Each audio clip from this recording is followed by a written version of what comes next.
তুমি চলে যাওয়ার পর অনেকেই তো আসলো গেল, কিন্তু কেউই তোমার মতো করে না পারলো ভালোবাসতে, না পারলো মায়ার বাঁধনে বেঁধে রাখতে।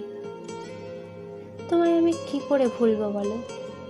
আমি তো তোমার দেয়া কষ্টের মাঝেও ভালোবাসা পেয়েছি। তোমাকে যতবার ভুলতে চেয়েছি, ঠিক ততবারই তোমাকে নতুন করে আবিষ্কার করেছি। তোমায় যতটা ভালোবেসেছি তার থেকে অনেক বেশি আমি তোমার মায়াতে পড়েছি।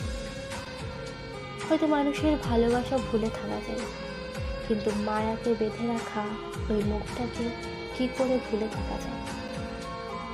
কারণ মায়াতে পড়া মানে নিজেকে তার কাছে বিক্রি করে দেয়া।